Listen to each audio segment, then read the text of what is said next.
You are listening to Changes Big and Small. This is Demian, your host, as we explore what makes change exhilarating. Each episode, we'll meet one person who's found freedom by embracing change.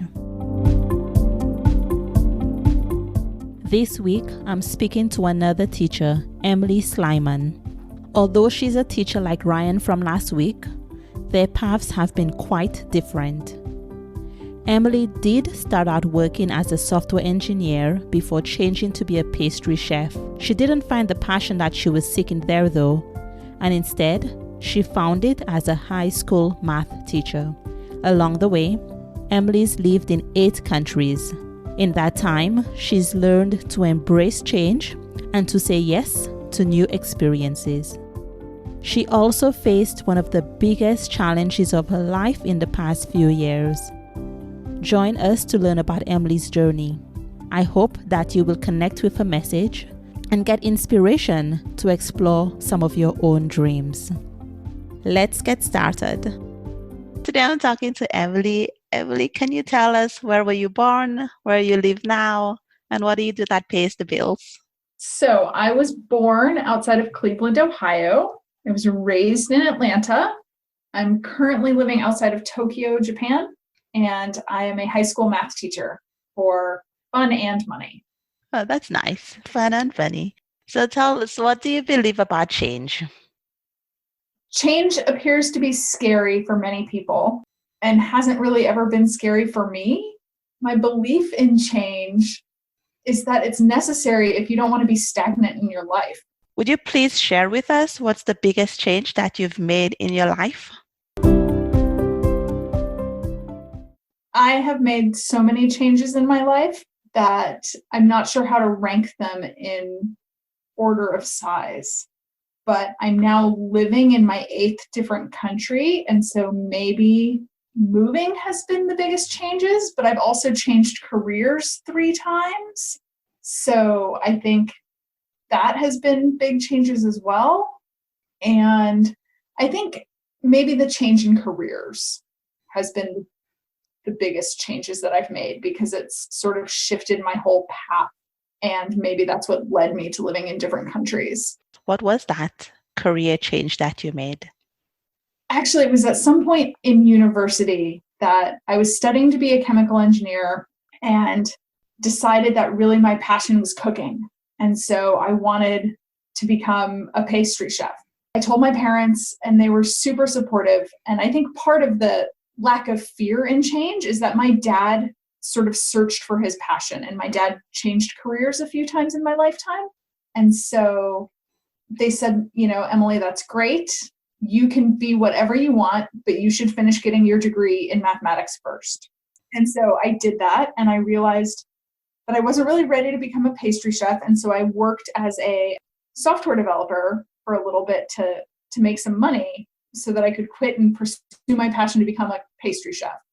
In the end, I actually liked the software development that I was doing, but I had this goal to be a pastry chef. And so I stopped being a software engineer and went to culinary school because that was sort of how I perceived needing to do things, was that you needed to go to school first.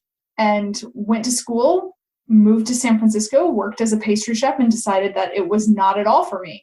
And that I wasn't finding joy and wasn't finding passion in it. And also I wasn't finding money in it. How long did you do it for? About a year. In what ways did it not meet your expectations? So I think I expected to just have this creative outlet. And instead I was just making 500 cupcakes a day. And it was so monotonous. Occasionally I was given freedom to develop new flavor profiles or recipes, but really it was just, and it makes sense in retrospect. I should have figured that out. If you've got something that people like, that's what they expect you to make. So you have to just keep making that, even if you don't want to make that.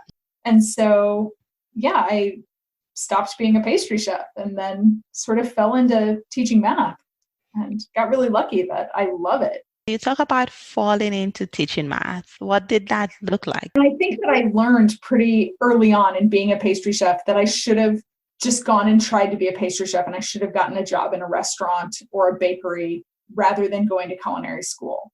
Because in the end, I felt like I was paying the culinary school to work for them. And I didn't end up feeling like I had really learned all that much more than I would have learned had I just gone and gotten experience.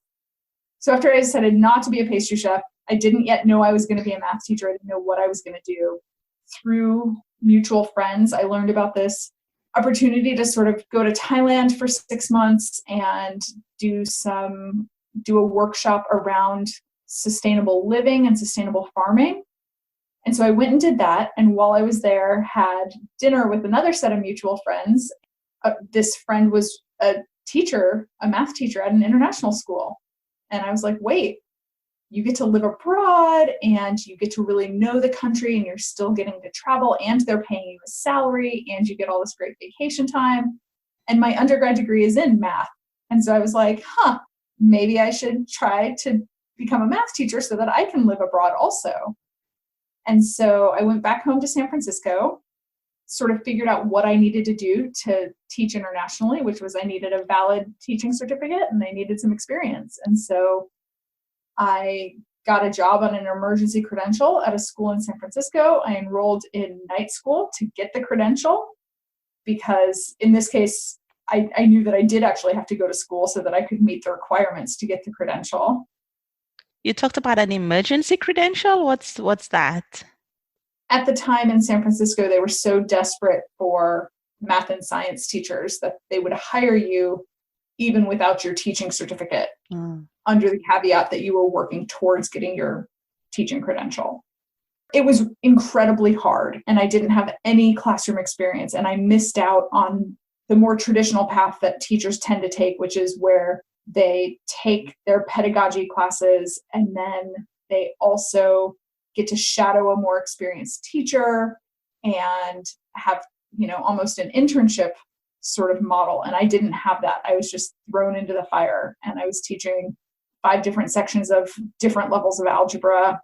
And I got lucky that I had small class sizes, but I had no idea about classroom management and getting to know the students and how to best teach math. And so it was rough. And I had great mentors at the school that I was both working at and studying at night, but it was still, the first years of teaching, it's hard.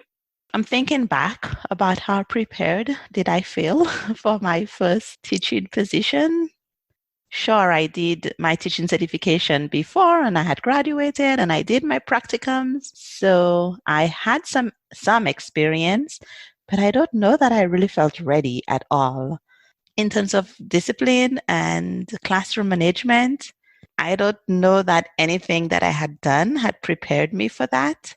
Some people say that you should wait until Christmas before you smile to establish firm ground rules in your classroom. I think the more conventional wisdom now is that you should start building relationships with your students. But my practicums were not the best, I would say. For example, one of them, the teachers were on strike. They were on work to rule strike in Ontario. And so they were still teaching, but that's all they were doing. There were no after school activities, no extracurricular events. And you can imagine what the climate was in the staff room. Everybody was grumpy. Everybody was unhappy. I did not feel supported in my learning teaching journey. And in another practicum, I actually worked with a teacher that had taught me when I was in high school at a school that I had not gone to, but she had since moved schools. And she needed a break, let's say that, because she had no classroom management skills that I could discern.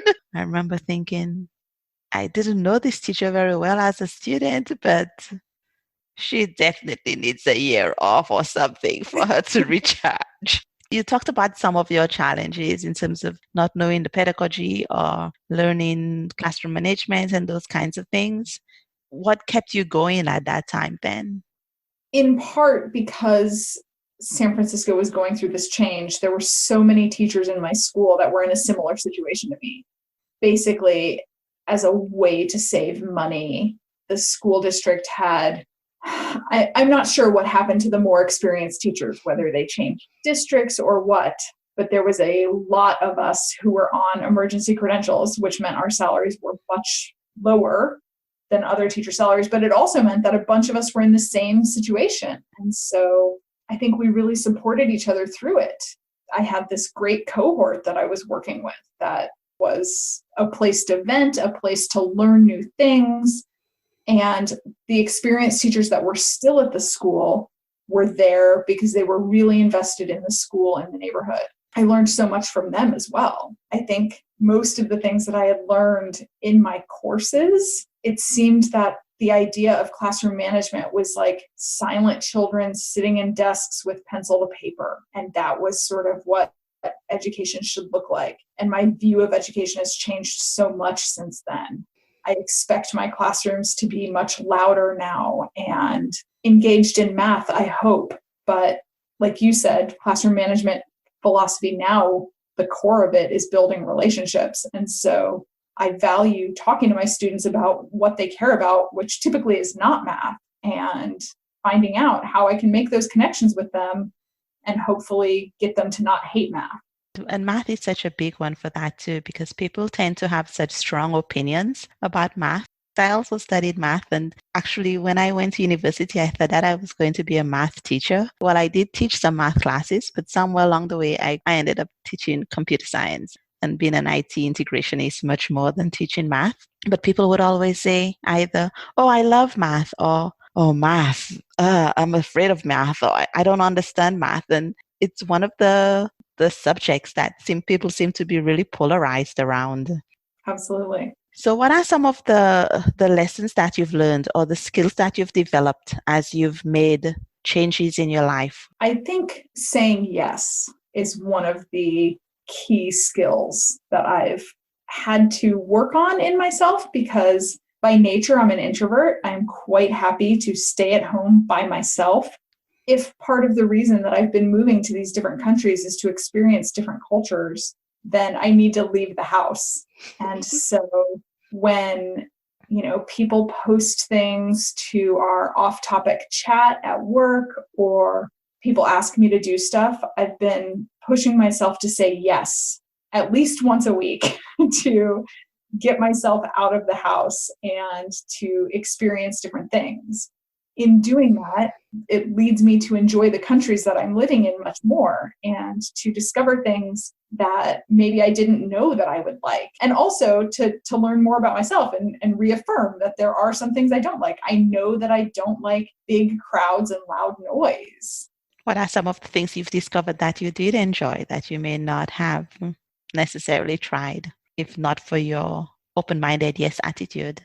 Recently, I've been taking jazzercise classes, which I didn't even realize that jazzercise was still a thing. And that's not, you know me, that's not so unusual for me because I do enjoy group fitness classes and sort of dance fitness classes.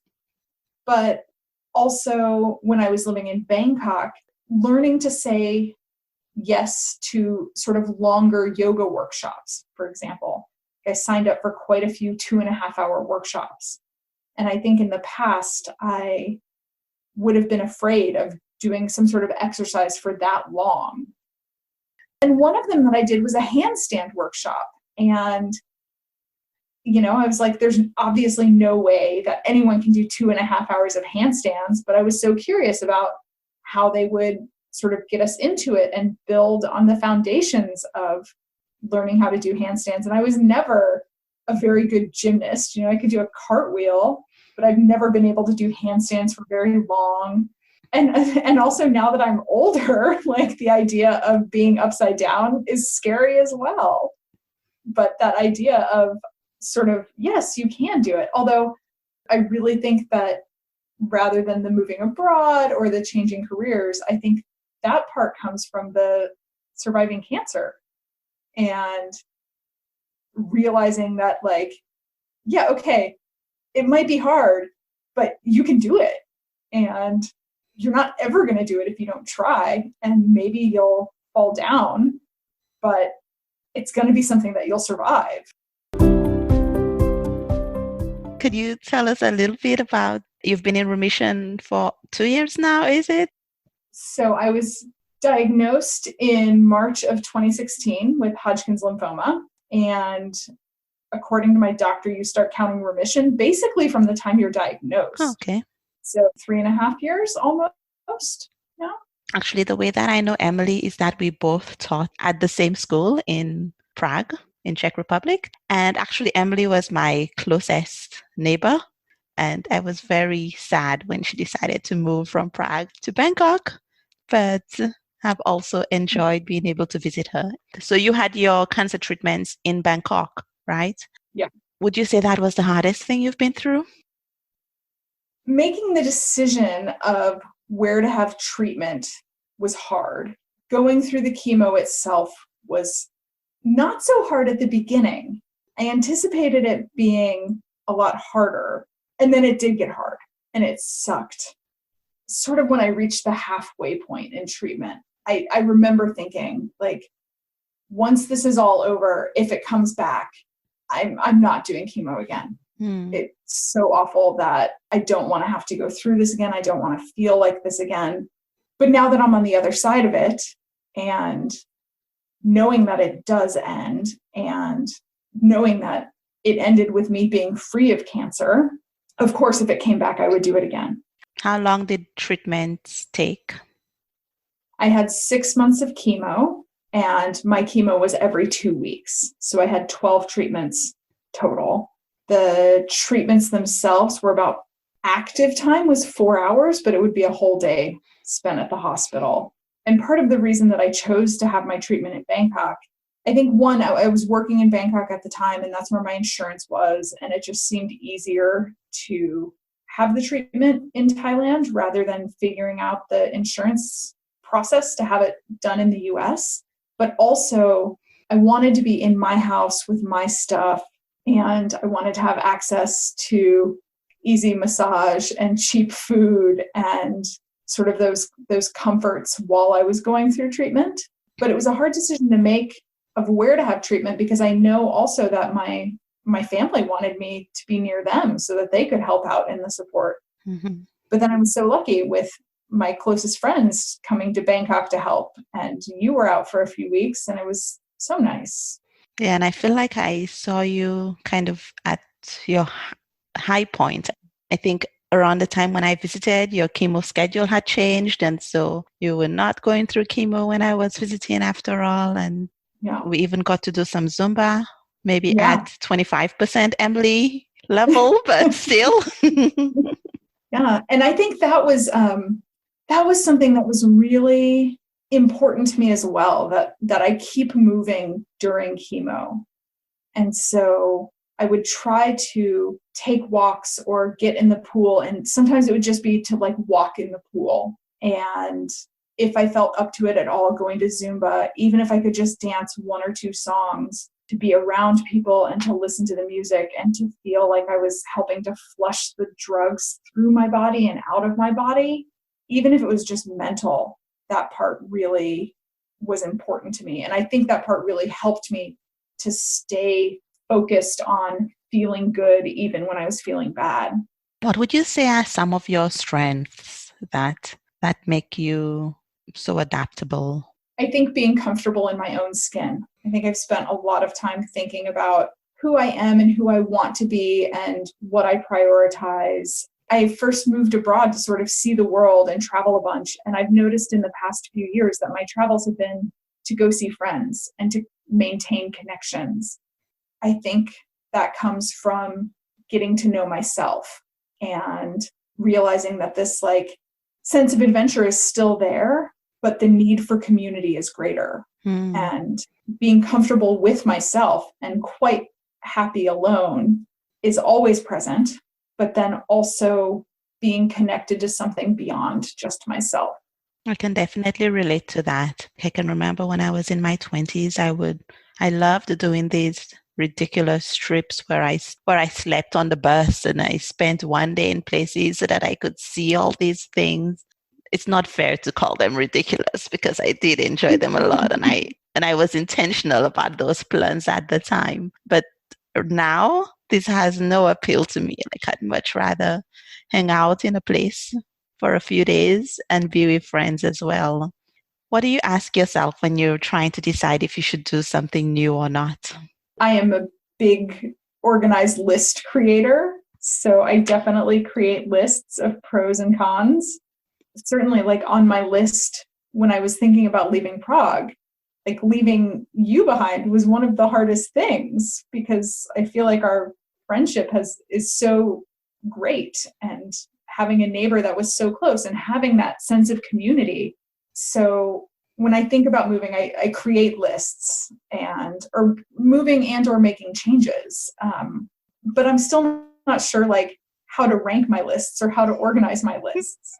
And so I make these lists, but in the end, I tend to just go with my gut feeling about whether it's time for me to make a change or to move on from a place. But you asked earlier about my strengths. And I think another strength that I have is that I'm going to be happy wherever you put me.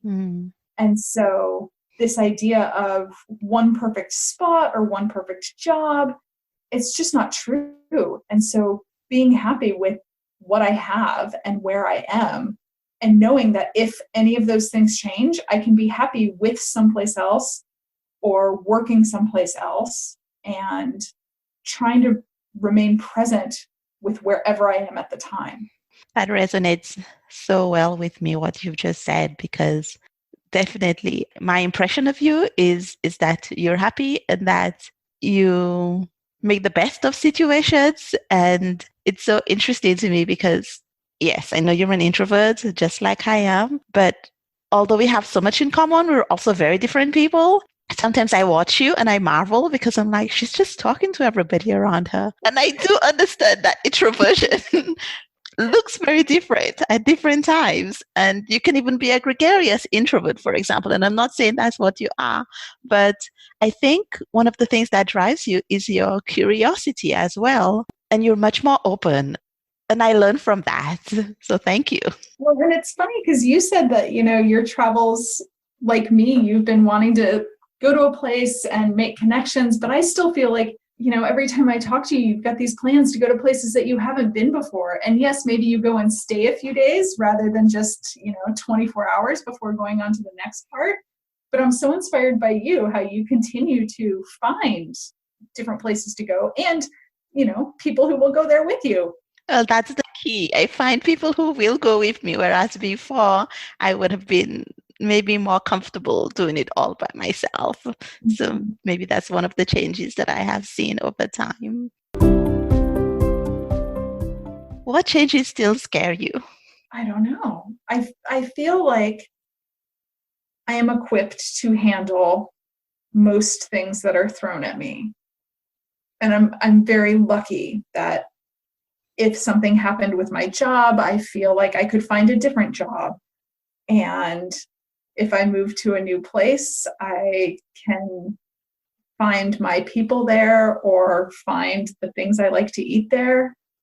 I think actually the thing that changes me the most is whether I am doing enough to make a difference in the world.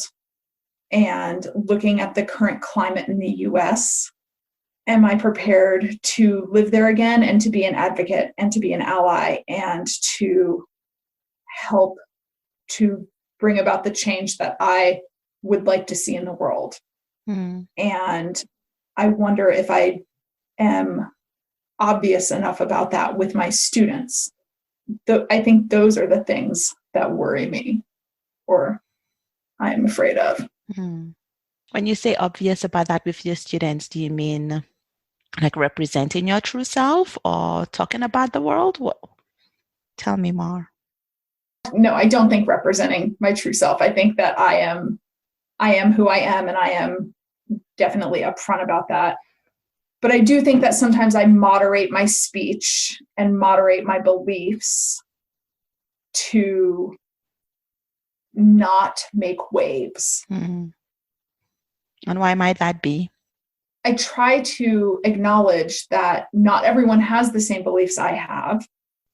I don't want to offend my students. And I don't want, especially if I work so hard to build relationships, I don't want to isolate a student unintentionally. Hmm. I also don't want to isolate students intentionally. And especially, when I was younger, I think I was more rash in my thoughts. And so I work to be thoughtful with what I say, but maybe because I'm being thoughtful, I don't always say enough. I think that's a hard balance to find as well, because the relationship is not an equal one when you're a teacher. Like, I always felt that I needed to be careful in how I say things and in what I say, because I didn't want to tread on family beliefs or on cultural beliefs. It's the whole idea of, is there universal truth? Or at least that's how I thought about it. And if there is my truth the universal truth? Whether it is or not, what right do I have to impose those beliefs on others? And I think that's always a juggling act. And I think what you said about family beliefs and cultural beliefs, especially living in a culture outside of the one that I grew up in and not knowing all the nuances necessarily, I think that that's a big part of it. I don't know how all of my students have been raised. I don't know what their beliefs are religiously, culturally. And so maybe that has played into it as well. The conclusion that I've come to, and the way that I've been trying to bring about the change that I hope to see in the world, is I've distilled my class into 2 rules. Rule number 1 is to be kind. You should be kind to yourself and be kind to others. And then rule number 2 is more applicable to my classroom, which is to do math. So while you're in there trying to be focused on your learning. But I think, and I hope that rule number 1 of be kind is rule number 1 because it's the most important thing. Sometimes being kind means listening to someone else. And sometimes being kind means sharing your lunch. And sometimes being kind means being kind to yourself when you've had this impression that you're a bad mathematician forced upon you for your life, and trying to realize that no, some things are just hard and they take time, and it doesn't mean you're bad. It means that you haven't had enough exposure or practice, whatever. What makes change hard for you?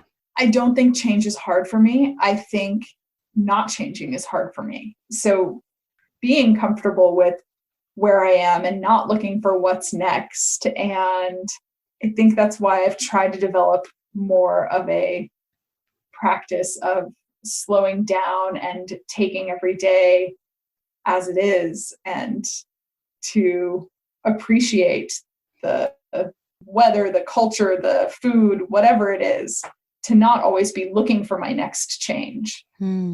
Is there anyone that inspires you with change? For sure, my dad and my mom. I'm not sure how excited my mom was to move across the country a few different times with my dad, but she did it and she made it work. And my dad, like watching him change careers and being willing to say, I don't know if this is going to work, but I want something different in my life and I want to make it happen. Like that was definitely what gave me the courage to say, I don't actually want to be a pastry chef. Like I thought that I did. I thought that's what I wanted to do. And rather than sticking with it and toughing it out, like, no, this is not making me happy. What can I do instead that is going to make me happy? And, I completely shifted to something wildly different and got really lucky that it made me happy. But I also feel that if at some point it's not making me happy, then okay, maybe I need to find the next thing that will make me happy. Yeah, this is making me think of the whole idea of when you're downsizing or when you're cleaning up and you ask, does this bring me joy? And some people talk about that maybe joy is not the correct standard. And maybe it's not, or maybe it is, but you can decide what the standard is as well, right? Like maybe you're not going to hold each sock and say, does this bring me joy? But you might say, am I still going to wear this sock? Oh, so it's like, does this still fit me? Does this Do I feel right with this? Whatever the question is for you, find the question that will help you decide if it's time to make a change in your life. Yeah. To finish up, what advice do you have for someone who wants to make a change but are feeling a bit stuck? Change is scary and can be scary, but not changing at all leads you to always be in the same place. Whether that place is an emotional place or a physical location. If what you're doing is making you happy and making the world a better place, then that's great. But if it's not, then why aren't you doing something about it? Whatever change you make, it's something that you can survive. Even if it's trying a new sort of exercise or looking at trying a new career, I think knowing that you will survive it is the key. One thing that I don't remember if I got it from you or if it was from, I know it was from doing exercise with someone. And it was basically like, just think about it in 10-second increments. And that was me. And I think maybe it was around doing planks or whatever, but it's like, can you do this for the next 10 seconds? And 10 seconds is probably the easiest time increment. It's the first thing people learn to do is they learn to count to 10. And so I think taking changes in 10-second increments and can I do this thing for the next 10 seconds? Can I survive it? And then you make it through those 10 seconds and you ask yourself, okay, can I do it again for another 10 seconds? In generalizing this, it could be what's kind of the smallest time frame. And this connects back to math, right? Because when you've got a problem you don't know how to solve, you're like, what's the first smallest piece of this problem that I do know how to solve, that I do know how to do? And then once I get that done, I can see how it relates to the bigger whole. Yeah. Or often when I give them a challenging problem and they look at it and they say, I have no idea where to start. Like, well, if you had to make a guess, like just start off with a guess. And I think that's the same thing with change. Like, what are you hoping to see? What do you want to see? And if that's what you want to see, what is a step that would have gotten you there? Can you take that step? Can you survive the 10 seconds of pain that it takes to get there?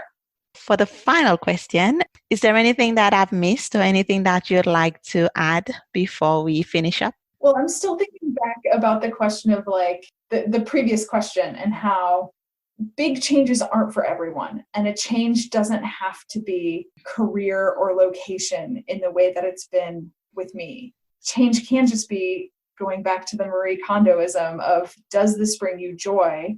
I think looking at that, and like you said, not everything we do can bring us joy, but if everything in your life is not bringing you joy, what's one thing that you could do differently to help change that? And that's an excellent place to end. Thank you so much for chatting with us today. Always happy to chat with you.